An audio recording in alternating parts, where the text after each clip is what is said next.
Have you checked the children?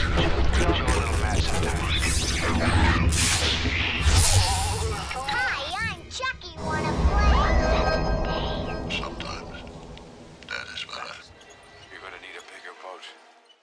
What's up, everyone? Welcome back to the Horror Show. I'm Cecil Laird. Still Jaime Fuego. Here, continuing our Shark Week coverage of 2020. We're basically just putting out reviews of all the shark movies that we just never got to review on the channel. So here we are, finishing up the Jaws series with Jaws: The Revenge, which is widely maligned by most people in the same way that Freddy's Dead: The Final Nightmare is maligned.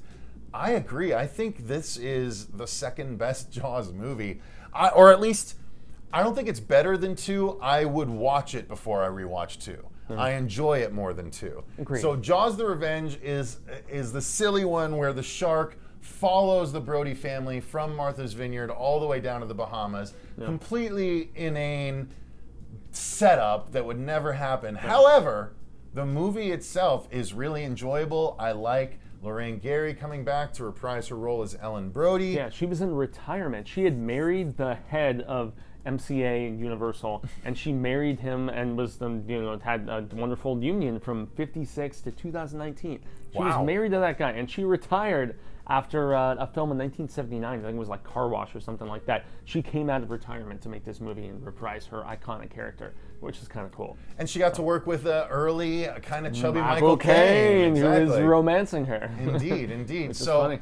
This movie is, the concept is silly, but while the concept is sillier than 3, the execution in 3 was abysmal. I actually really like the execution in Jaws: The Revenge. 100%. So all the way from Mrs. Brody being haunted by the shark and having nightmares about it, and also all the way Sean, to Sean, the death at the beginning of this movie, the traumatized little boy that did the whole copying thing in the very first Jaws movie, which I have a callback in this movie too. Yep, is remember, ripped with the asunder. Little daughter, Thea. Yeah, is ripped asunder by the shark at the very beginning. To the tune of a Christmas song. And I always thought that was a really effective thing, even though you don't see anything, you just see his a lot of quick cuts and stuff like and that, and then he's like screaming. But I really still like this movie. I enjoy it. I think the banana boat attack is frightening. Anyway, we'll get into the specifics, but overall thoughts, I enjoy this movie more than I enjoy watching 3, and definitely more than I enjoy 3. Probably more than I enjoy watching 2 as well. Well, I'm going to double down. This is my favorite after the original. I rewatched every movie this past week. And yeah, man, from that iconic death of Sean to just the cute little kid at the... Oh, God! Yeah, exactly. Oh, God! And he's like, please help me! And everything. And then he falls into the water. That disturbed me. Just like, night, exactly. Oh, God! Yeah, it's such a good juxtaposition. Yeah, what a contrast, man, as far as disturbing sort of, situations goes. And I actually saw this on TV for the first time. There are certain characters who survive and not die, which is kind of funny. We'll get to that. Yeah, we will. But, I mean, overall, this is my favorite of the Jaws sequels, and lots of people will probably take exception to that because, Roy is in 2, and, I mean, you have more talented actors in 3, so to speak. I mean, I'm just going to have that going through the entire review.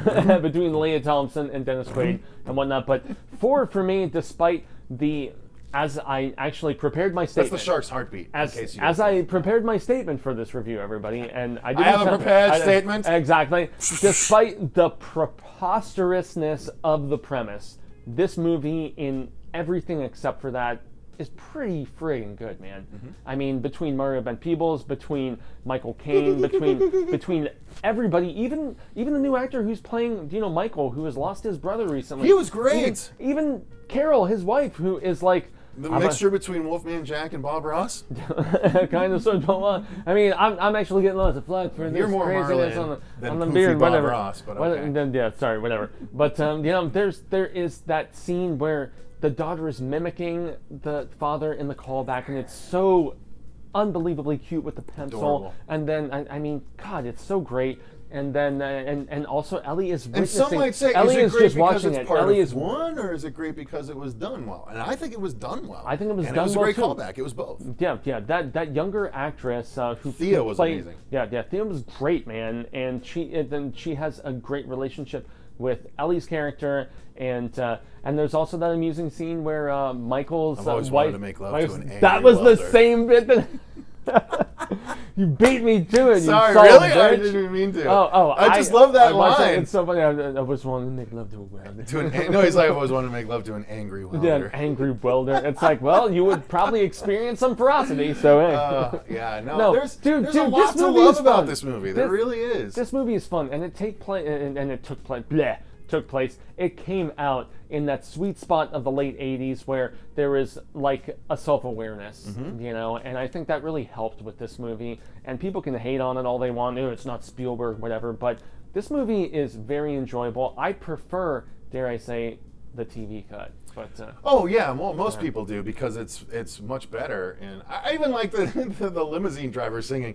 Although it's the been black guy said who's like many times, many Many ways. ways. I was like, that would be so that limo driver. If Yeah. I, like, Yeah. Y'all want some Christmas music? I got you. well, and also the fact that Michael Caine is like this gambling addict. Yeah. And, you know, so and Alan! they give nuance to these characters. Come about. Yeah, dare I say more nuance to any of the characters in 2 and 3. Yeah. No, Because I it's agree. it's a slimmer cast. They actually do it's a develop slimmer them cast more. in that regard. I love Mario Van Peebles' character and his wife. Oh, and the fact that he's doing like the Doing little... that. Yeah, it's I good. believe his wife. Well, I'm not going to say that. It's very reminiscent of. She's a babe. Of the wife in Terminator 2. Actually, the way she's. It's the supportive wife role that does a really good job. But I enjoy this movie. It's fun. Yes, there are silly moments, but I love when Michael's down there in the sub and the giant fake-looking shark is like right next to like. And Jake is down the bridge. He's like, we got a big shark down here, man. and he's like James Cameroning it. And yeah, he's in yeah. that little yellow sub. Dude, and then that shark chase scene where he swims into the wreck and the thing is like following him. I was and he's like, hiding in there, and it's like trailing dude, and him it busts throughout. through a wall Yeah. and goes after him through the ladder. Like, there was a lot of thrilling scenes in this movie. Much more so than, dare I say, both 2 and 3. Once again, And I don't care. Look, you guys are gonna say the shark looks so fake.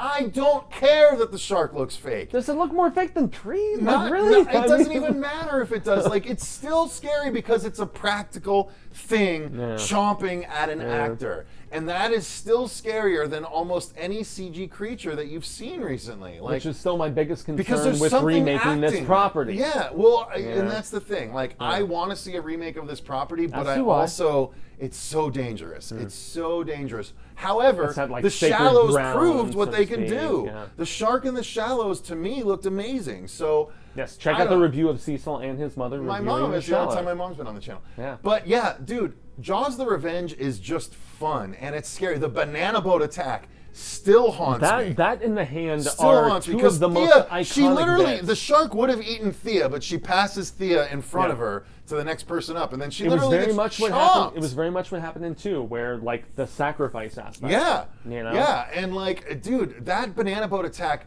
I have never been on a banana boat as a result of that. You get part. on the banana boat.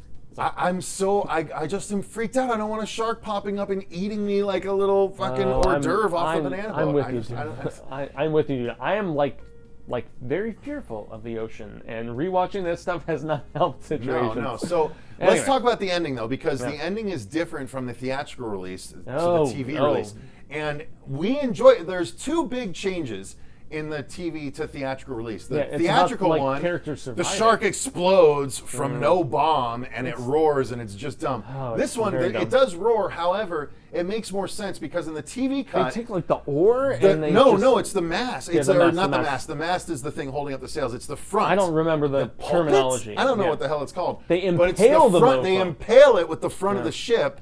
The thing that Jake was out there Mm-hmm. trying to throw it, and it bites him off and it breaks that pulpit thing in half. So it's now a jagged thing, and so they ram it into the shark. Yeah, and the funny it thing- literally breaks off the front of the ship, Yeah. which causes the ship to sink. Yeah, and- but also at the end, Jake survives. Yeah, which is dope. And that, like, they come up and he's just I love his swimming, character. and he's got, he's been chomped Chomped in the midsection, but Although he's like, even- it takes more than that to take care of Jake. When they I find was him. about to say, Leah Thompson's character in 3, she gets chewed on, but she survives. So I mean, hey, Well, look, it happens. a shark bite isn't death. It's not trying to eat somebody necessarily. But he did get, you know? he did get a lot of puncture wounds, so the shark definitely did. Yeah, that. but that whole But nonetheless, he survives. the whole impaling aspect. When I rewatched it this week, dude, I was like, "It's not the way I remember it." No. And then I went on Wikipedia and I was like, "Oh, they impaled the shark in the TV version of it, which I personally prefer." Yeah. I mean, although they make the shark look way bigger than it actually was, it's like the biggest Jaws great white ever in any incarnation of the franchise. But,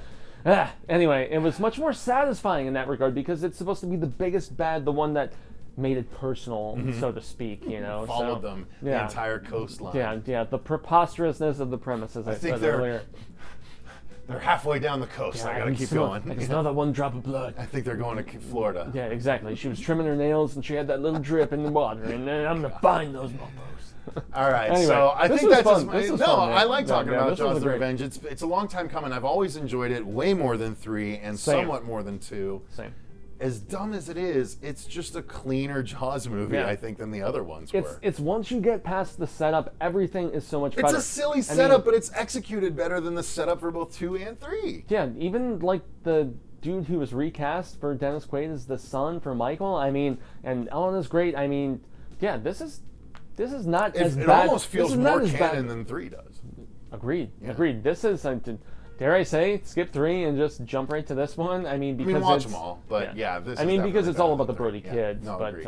yeah. If you want the Brody story, you don't need. Well, they're in 3 too. It's just not as pivotal. So Sean is like barely in there. let's Anyway. let's cut it there. was fun, though. That's it. Let us know what your guys' thoughts are on Jaws: The Revenge in the comments down below. If you feel a little bit differently than us, let us know. I'd be interested to know if that's the case or not. But Art is subjective, guys. It's fine. Indeed. So thank you guys very much for watching. If you enjoyed the video, click the like button and subscribe. I don't know what review is coming next. It might be the Deep Blue Sea series next. So thank you guys very much, and please stay tuned to check those out.